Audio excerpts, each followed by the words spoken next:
สบายดีมาได้กินข้าวเด้อมื้อนี้มีแกงหน่ออุฮ้อนแกงหน่อใส่เห็ดเพาะ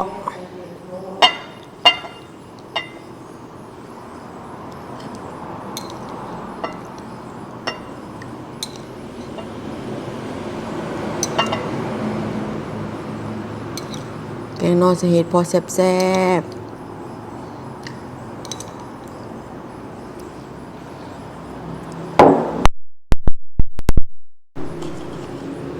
กับปลาปิ้ง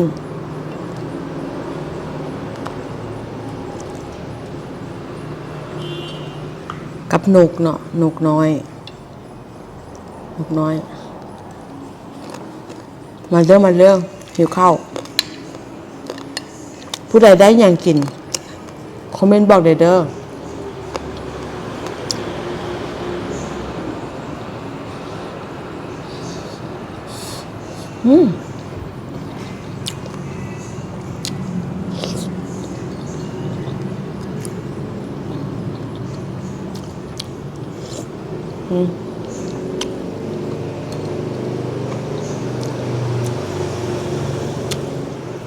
เห็ดเพาะแซ่บๆตอนนี้เทรนกำลังมาเนาะ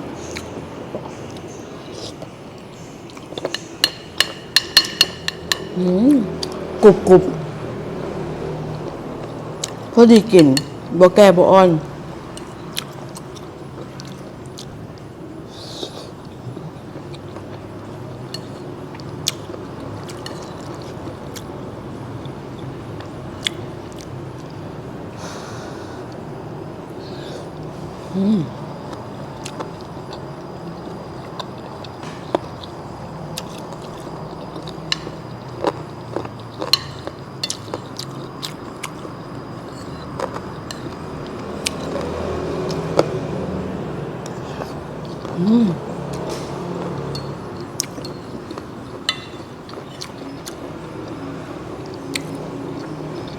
ปีนี้อยากก็ได้กินเห็ดเพาะ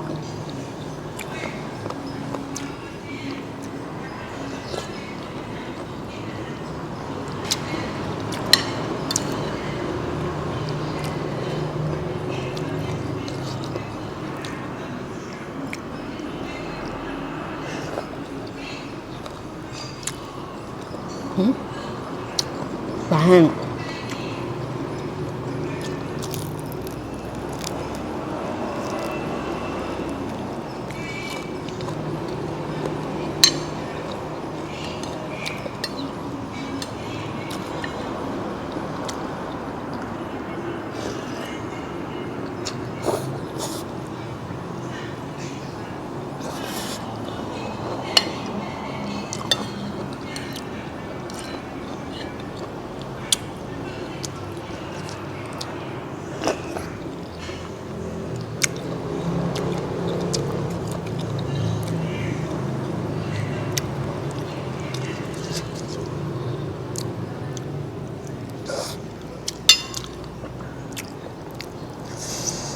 ผักกาดแซ่บๆ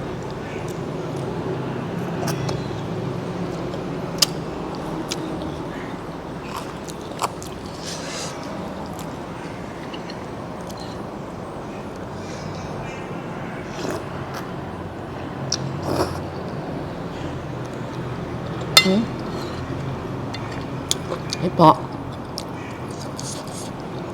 แซ่บ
แกงน้องกินยำใดก็แซ่บ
ไม่อย่างกะยาใส่มือกินแซ่บสุด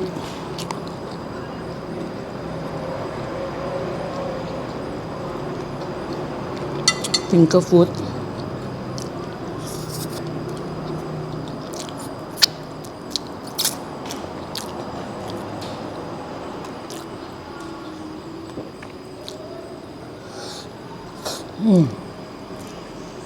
แซ่บโอเคเลยหน่อยหนึ่ง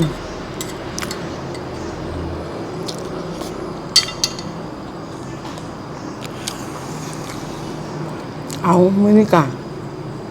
ก็ลาไปแต่เพียงเท่านี้เนาะฝากกดไลค์กดแชร์กดติดตามให้เด้อเป็นกำลังใจให้กินข้าวทุกมื้อโดยขอบใจ